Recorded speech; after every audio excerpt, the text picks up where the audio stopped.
Welcome to Undrafted Hockey Fan. I am Brad. Today we're hitting some NHL news and kind of just hitting some of this playoff stuff. And so there's a lot of fun stuff, couple signings as well. So we're going to be going over a lot of that stuff and just kind of reviewing. Nothing too crazy detail, but we are going to go over some stuff and what's maybe a little bit of predictions on what the next second round looks like. Maybe let's just jump right into it. I mean, let's talk about this first off. We have Toronto Maple Leafs have beaten the Ottawa Senators in 6 games. And the final game was 4-2 against the Ottawa Senators. William Nylander with the empty net goal. And Brady Tkachuk, like, he scored his 4th goal of that series, and he was leading that series in goals, by the way. And I think Senators looked okay. I think that Toronto was a little scared. I had them winning in that 5th game, but of course the Toronto Maple Leafs got pumped in their own barn 4-0 in game 5, but came back, went back to Ottawa, and they beat the Toronto beat the Ottawa Senators 4-2 in game 6. So, I mean, so now we have them versus the Florida Panthers. And by the way, I had Toronto beating Ottawa. I had Tampa beating Florida. That was wrong right there. So, and I'll review some other one stuff too. So that way you can like see like, I'm not doing well on my brackets this year. It is a bummer. I think most people are not doing that great, by the way. I think most people had LA beating Edmonton Oilers. That didn't happen either, and we'll talk about that later. When it comes to Florida, Toronto, I think Florida does it in 6. I think Florida I think they are definitely going to pull out a win at least. They'll probably win every game at home, in my opinion, plus 1 game in Toronto. So I think it's going to be a game in 6. And to me, I think it's just Toronto looks good, but Florida is looking way healthier than I thought they were going to be. I think Matt Tkachuk was healthier than we thought he was going to be as well. And you have to consider that he missed part of the season, right? Like he was missing the injury. So to me, I was surprised that he ended up being this healthy. But he's just they're utilizing him in a very like smart way. I think he was getting like 13 minutes a night, which is like basically like a second line role, more like a third line role. And so they're just using him more smartly than anticipated. And he's put up great points as well. You finally get, there's a lot of stats going in with the game elimination games for the Toronto Maple Leafs. I think they were 0-30 in their last, 0-30 in the last power play goals in an elimination game, which is crazy. So now they're 1-31 with Austin Matthews, Marner, and William Nylander getting the point of the power play. Tavares looks really good this year too. Like it's just like it's good vibes. I think they're more playoff ready. But it's Florida, man. It's just Florida. Yeah, how do you beat Florida? So I guess we'll see. It'll be a great series. I think their first game is on Sunday, by the way. So, but that looks really good right there. We also have the Vegas Golden Knights beating the Minnesota Wild in 6 games. Minnesota Wild played so well in that last game. They were really fighting for it. Ryan Hartman had a really good series as well. Jack Eichel got his first goal in the game 6, and Mark Stone only had two goals in the series. It was kind of crazy because to me, I thought that was going to be like those are your 2 best guys, right? Stone and Eichel, but it's crazy that to me it took this long for him to really get like started. Mind you, they had some assists, but like you think they would put up some more points in that sense, especially with Eichel being one of the like Conn Smythe runner-up. Mark Stone ended up winning it the year they won the Cup in 2023. Was it? Yeah, it was Colorado. Yeah, Colorado's 2022, Vegas 23, Florida 24. So, again, to me, I thought it was a good series. I thought, and the thing is about Minnesota is they looked good, but then we're like, it is Vegas. So I actually had Vegas sweeping. Minnesota put up a better fight than I thought they were going to, in my opinion. But to me, when it comes to that, like Gustafsson played well overall, I'd say. It's just a bummer for Fleury. I mean, that's the sad part. I was like, oh, dude, Fleury. Oh yeah, I forgot he's retiring, dude. And so it was, like I said, it's very, very interesting though, because I think it was said the Minnesota Wild in the last 8 years have gone to the first round, have lost in the first round. I think it's like 8 or 10 years they have not made it out of the first round. Oh, that is tough. And it's like one of the worst of any cities or anything, which is kind of tough. And so I'm curious, like, I'm actually excited for Minnesota because you got to remember, like, I think Brock Faber's contract is actually going to be coming up. But mind you, they have $14 million in cap space that they can't use because of the Zach Parise and Suter buyouts. By the way, they finished the season with $36,000 in cap space. That's crazy. But to me, I'm really curious on how they're going to be able to utilize this money. Mind you, Kirill Kaprizov is going to need a new contract. Cap is going up, right? So they're going to free up $14 million in cap space. Brock Faber's contract does come into play, though. He goes from like an ELC to $8.5 million. So a lot of that $14 million is going to be freed up, is going to be taken already, right? They have $14.7 million. It goes down to 13.6. So they're basically getting about $13 million in cap space freed up. Mind you, again, about like $8 million of that's going to Brock Faber. So they'll have $5 million more freed up, which is significant, right? If you think about $5 million, that's like around a Zach Hyman level. I think he's a 6.5, right? Just to give you an idea, like of a player that can add or something like that. And Kaprizov's still under contract next year, so I'm really curious on what the way the Minnesota Wild go with this direction. But to me, I think this is going to be huge for the Minnesota Wild. It's a great learning experience for the young kids. Like you brought Zeke William up there, right? You brought Brock Faber as well. Some of the young kids like Boldy looked good, and like Rossi did all right as well. Like Joel Eriksson X really showing out to be a star in this system, and like it was a good showing by them. Of course, Kirill Kaprizov, like you're like, okay, what's going to happen with this guy? Is he going to get, he's going to get paid. What's going to happen with him? Are they going to trade him? Are they going to Mika Rantanen him next year, right? Because if he doesn't want to sign, like at July 1st, if he doesn't sign July 1st, that is going to be one of the biggest talking points, right? It's where's Marner going to sign? Two, is Kaprizov's going to resign? There were talks about him wanting to go to Chicago. So we'll see what happens with that. But this isn't about Minnesota Wild. I love talking about the Minnesota Wild in the future and all the opportunities. But again, Vegas wins it in 4. They win it in Minnesota. And now Vegas will be going on and versing the Edmonton Oilers. So with that, let me scroll up to that. With the Edmonton Oilers, I'm curious on what's going to happen with this, because you have two powerhouses that are absolute. I mean, they're going to be, I think last time they squared off was 2023. So it'll be interesting to see what happens with them, because you have such a high power dynamic, but you have such a brutal like offense and defense of Vegas. Of course, Edmonton Oilers will outscore their problems. So we will see. I think I'd have them going probably Vegas versus Edmonton. It's got to go 7, right? Like it's 6 or 7, right? It's not going to be 4 or 5. Also, by the way, it cracks me up now that Calvert Pickard is an MVP of a game 6. He had an 8.52 save percentage and a negative 0.29 goal save above expected. But he won. That's the important part, is that he's winning. I think you run Calvin Pickard the rest of the series. I'm curious on what they do with Skinner at the end of this. Is he even, if you buy him out, is he even worth it? Like, is he the second goalie that's not working with, right? And you got to ask yourself, is it the scheme or is it the goalies? You had Campbell, who played really well in Toronto, played well in Toronto, but is it worth it to buy him out? You have Stuart Skinner for this year and next year. Like, do you buy him out? Like, I don't know. Like, that'll be a conversation for the summer. But I got to know what a buyout looks like for him, because now I'm curious. Now that I brought it up, it would be $1 million for the next 2 years. He makes 2.6. I think it was. What is it? Yeah, so it'd be $1 million a year. Yeah, he makes 2.6. So not too terrible. Again, you want that $1 million to play with, right? But I think then getting off Arvinsson's contract and Skinner's contract, I think it's a good like $6 million is going to free you up. Those guys did not perform well enough in the playoffs. So we have those. So we have Toronto beats the Senators. Florida beats the Lightning. That is awesome. Again, I had the Lightning winning. I had Lightning going all the way to the finals. This totally screws up my bracket, but it's all right. That's the fun of this, right? It's crazy. These two series actually ended pretty quickly. You had Carolina, who beat the New Jersey Devils in 5 games. So, of course, New Jersey Devils they missing Jack Hughes. You're missing Jack Hughes.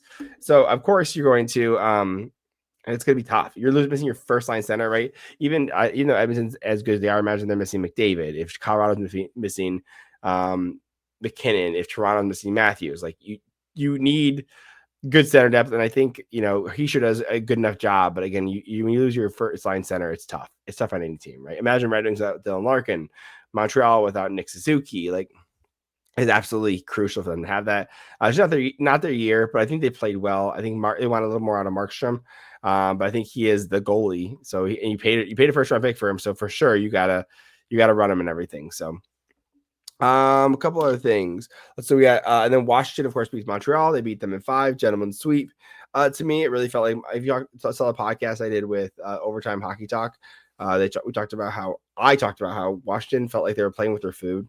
Like it was like the lion playing with the mouse. And to me, like, I think Montreal put up a good effort. I think Washington didn't take this series too seriously. And so I would say besides the fight between Wilson and Andersen, of course. So Josh Anderson. So to me, I think it's, like I said, it'll be interesting to see how Carolina versus Washington goes.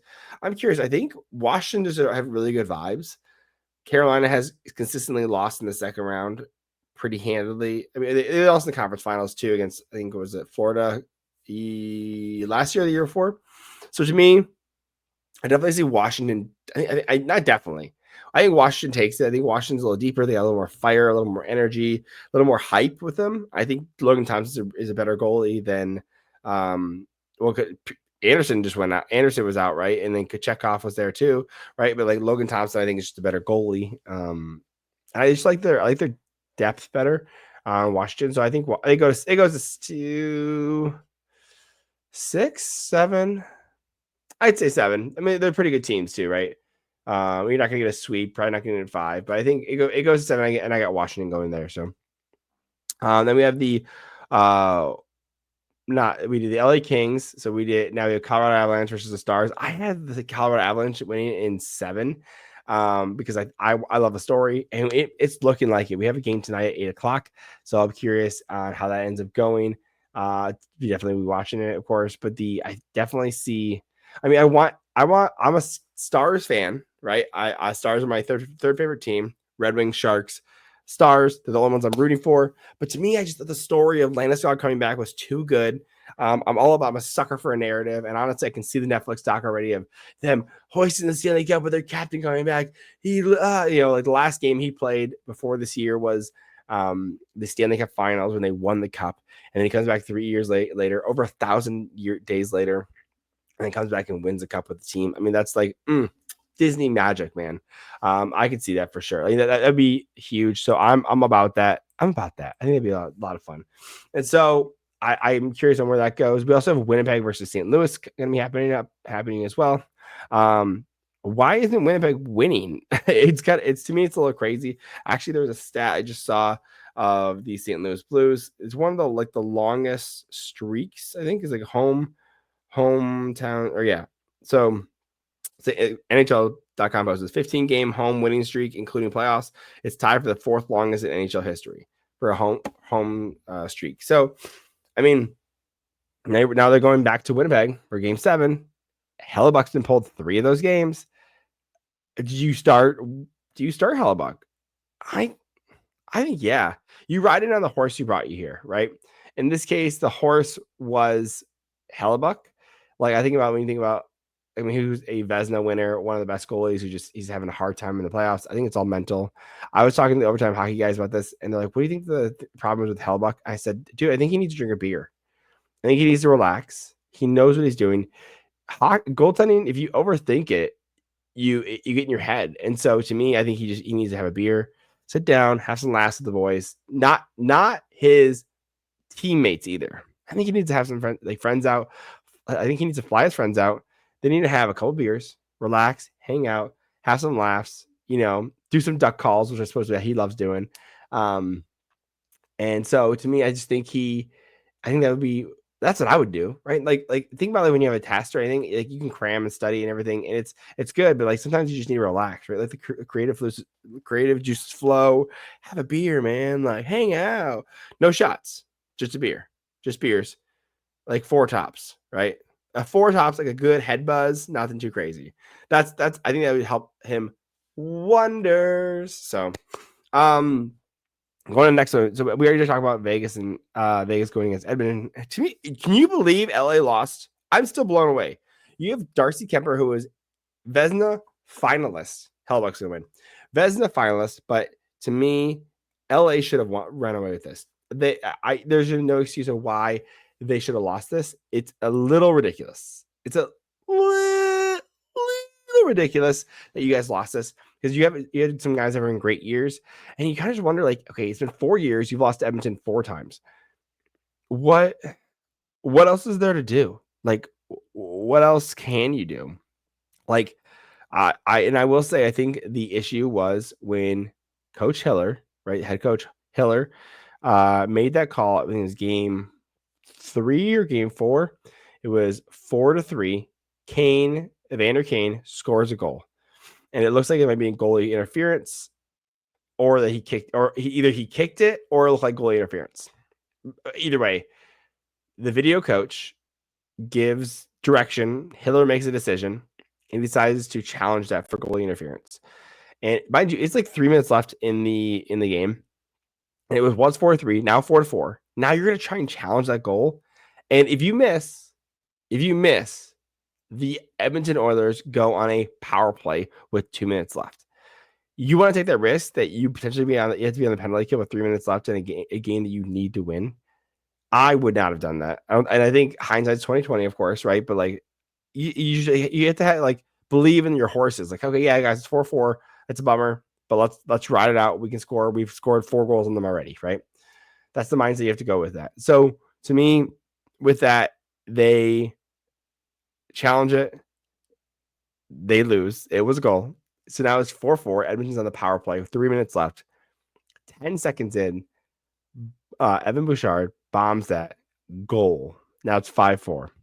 Within 10 seconds, mind you. 10 seconds, right? Call it 11 seconds. You go from the Edmonton or the LA Kings up 4-3, and then 11 seconds later, it is 5-4 Edmonton. Crazy. It's honestly, it's crazy to me. I again, hindsight's 2020, but like, what are you doing, dude? Like, LA, like, demons, like, come on, what are you doing? Like, it's Toronto. It's like with Toronto's demons. Edmonton or LA Kings demons are the Edmonton Oilers. So ridiculous, man, ridiculous. Let's take a quick break for this. Actually, how do we have St. Louis? We did that one. We did Colorado Avalanche, LA Kings, and we did knock all the playoff stuff. Okay, we'll knock out some hockey news after this because they get some signings. Calgary did a signing, a new coach signing. It's gonna be exciting, man. So, and a couple of rumors as well for some players that maybe need some trades. So we'll see you right after this. The NBA 82 grind is done and now the real fun begins. The NBA playoffs are here and it's time for all the high stakes drama, clutch moments, and jaw-dropping plays. I can't wait. And if you're looking to make the playoffs even more exciting, DraftKings Sportsbook has you covered as the official sports betting partner of the NBA. Try placing a bet on your favorite player's performance. Will they drop 30 points, 40 or more? It's your call. Here's something special for first timers. New DraftKings customers bet $5 to get $200 in bonus bets instantly. Make it a playoff run to remember with DraftKings. Download the DraftKings Sportsbook app and use the code THPN. That's code THPN for new customers to get $200 in bonus bets when you bet just $5 only on DraftKings. The crown is yours. Gambling problem? Call 1-800-GAMBLER. In New York, call 877-8-HOPE-NY or text HOPE-NY. In Connecticut, help is available with problem gambling. Call 888-789-7777 or visit cpg.org. Please play responsibly on behalf of Blue Hill Casino and Resort. 21 plus, age and eligibility varies by jurisdiction. Void in Ontario, new customers only. Bonus bets expire 168 hours after issuance. For additional terms and responsible gaming resources, see dkng.co/audio. Okay, we are back, and we got some LA. So a couple of news. We have Julian Breezeball was talking about Issac Howard and him not looking to sign. So we pull up his. We go to the Tampa Bay Lightning. So Issac Howard was a NCAA pick. He was a first overall pick, 31st overall, I'm pretty sure.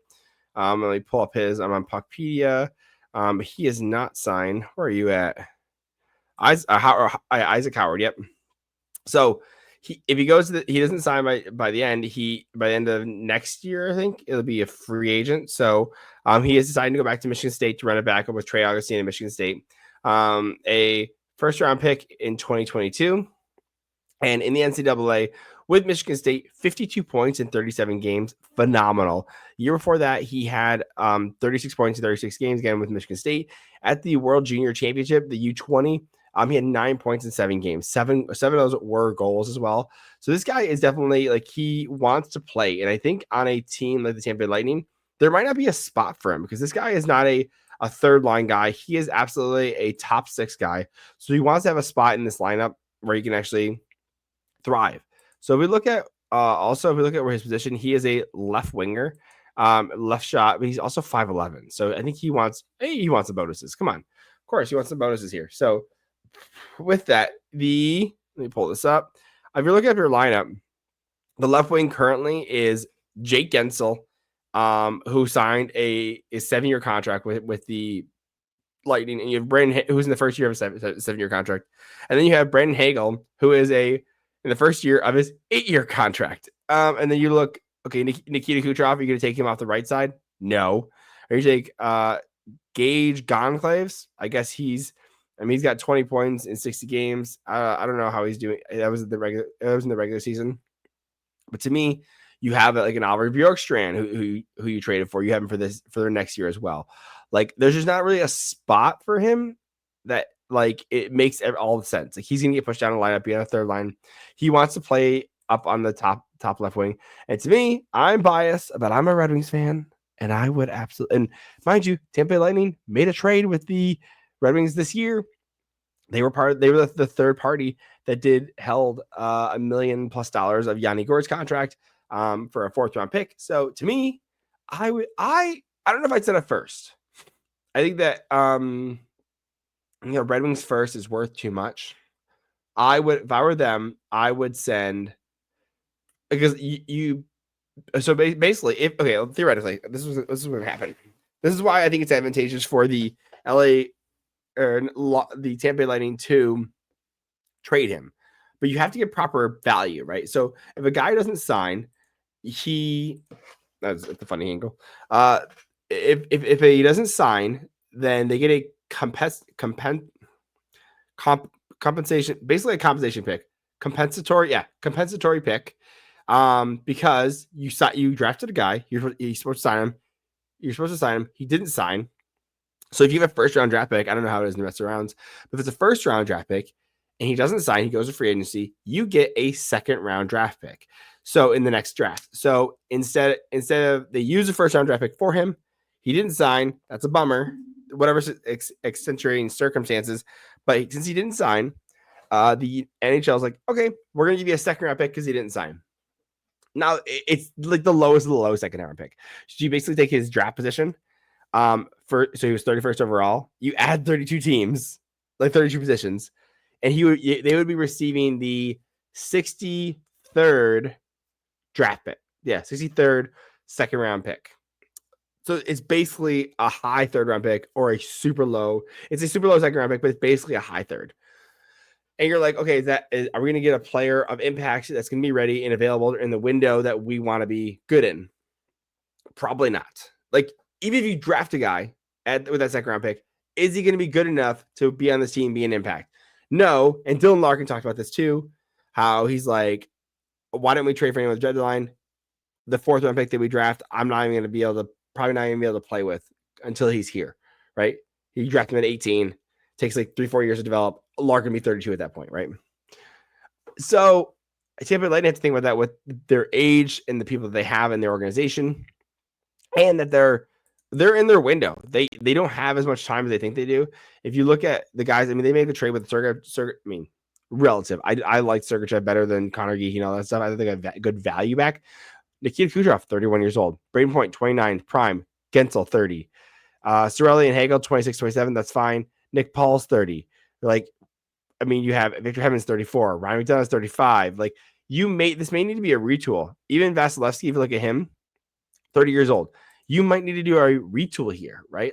A year or two where you're not as great. Maybe make the playoffs. Maybe do like a Minnesota Wild thing where you're finding good guys. They traded for not Zebullium. Who did they trade for? Adam Juracek. Adam? Pretty sure it's Adam. Anyways, Yeah, it was David Jiricek. That's who they traded for. Sorry, because David Jiricek. Because Adam Jiricek's on the St. Louis Blues. David Jiricek is on the Minnesota Wild. Was the 6th round pick from the Columbus Blue Jackets. So with that, to me, you're looking at a team that may just need to take some time and reevaluate with what they're doing. So, well, I mean, we'll see. I mean, it'll be really interesting to see how. I think they should trade him because I think they can get better than a 2nd round pick for Issac Howard, straight up. I just think they can. So, one signing that did happen was the Rangers signed UC Parsons to a 2-year contract at $1.25 million. He played with 3 teams this year. He started the Predators, got traded. Predators traded Parsons and a Noonan, I think it was, to no, it wasn't Noonan. They traded Parsons. They tried him out in Colorado. It did not end up working. Let's actually look it up. I'm really now I got myself curious. Parsons, where are you at? Anyway, so with Yusuf Parsons, he played with the Rangers, the Colorado Avalanche, and the Nashville Predators. So Parsons. There we go. Boom. Goodness gracious. Kill myself. All right. Yeah. So he played 15 games with the Nashville Predators, had 5 points. Played 22 games with the Colorado Avalanche, had 6 points.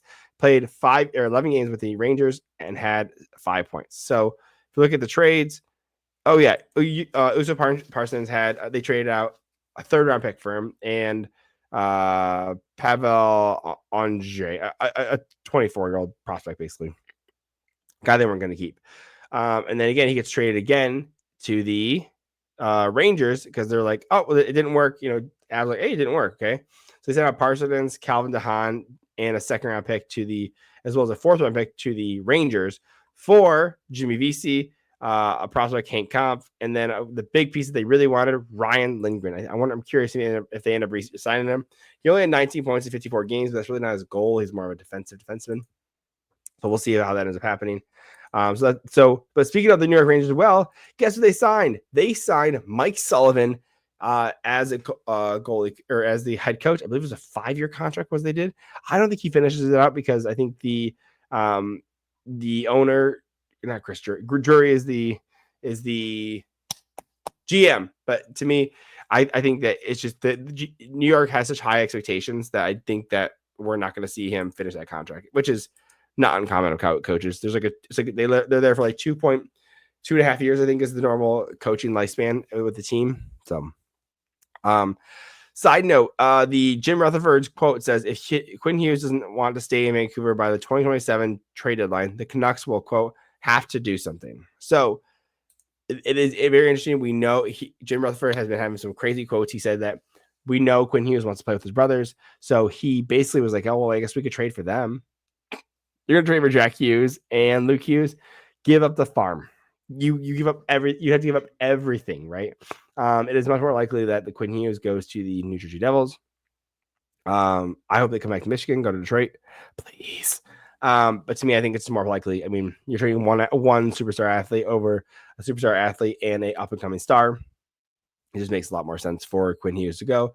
I think it happens. I think they also trade Patterson as well this year. I think they have to do a full reset because to me, I just don't think they're not doing this thing very smart. Unfortunately, they're just not running this team very smart. And I think there's when Rick Tocchet, the coach, decides that he doesn't want to resign a contract with your team, that really tells you something of significance that he, that he's not. There's some turmoil there, a little bit of, what's happening there? What's happening? So, so it begs the question on what Vancouver's going to be doing. So, we also have Matt Coronato of the Calgary Flames signs a 7-year deal at $6.5 million AAV. He's 22 years old. In 77 games this year, he had 24 goals, 47 points. So, a decent deal. I think he's playing on the second line, I'm pretty sure. He's 22 years old. He's young, right? So he gets to come through this team. And this buys out two UFAs a year. So he will be 29 when he's at the end of his contract. So that decides like, hey, if he doesn't want to stay, if he wants to stay in Calgary, awesome. If not, he can walk to UFA. So that gives him the option. And I love that for him. We'll go to Frederik Andersen, signs a 1-year deal with the Carolina Hurricanes at 1 year at $2.75 million. Most of that is in bonuses, including playing 35 plus games or 40 games. And if they reach the Eastern Conference Finals, with him playing at least half of the club's playoff games, he gets an extra $250,000. This year he did have an injury, but he was 13-8-1 with a .899 save percentage and 11.5 goals saved above expected. So, they don't get the save percentage wasn't there, but again, Carolina stifles a lot of those shots, so that usually the shots that actually make it through are pretty high quality shots, and so save percent wasn't there, but the goals saved above expected. I mean, this guy is just still clearly killing it. I think he's late 30s. He's a late 30s guy. Because it cracks me up because somehow he's just still staying so relevant, and I'm like, he's 35 years old, like 35. He's 6'4", and he's just been killing it. What was the contract he was on recently? Because he was on making $3.4 million. He stayed in the league. He gets to keep playing. Clearly, he likes it in Carolina. So hey, I'm not knocking him at all. Good for him. Get your money, man. So, lastly, do a couple things. I think we're good. I think this is all the news we have. Actually, one other thing is that Matthias Ekholm will miss the entire second round against Vegas due to an undisclosed injury. I think he's just out. I think he's just out for the rest of the whole season. He might become like Stanley Cup Finals, but to me, I think teams do this. They're like, oh, he's out. He's not going to be good to this, and like it's just they're trying to hobble this guy along. I'm pretty sure he maybe he didn't snap anything. Maybe it's like broken or something like that. But like, hey, he's gonna be out for the first round. And like, oh, okay, so he'll be back for the second. And they're like, no, he's actually gonna be out for the second too. Okay, so is he gonna be here for the third? No, he's not gonna be here for the third either. It's like it's just how it goes. You try and hold your cards close to your chest.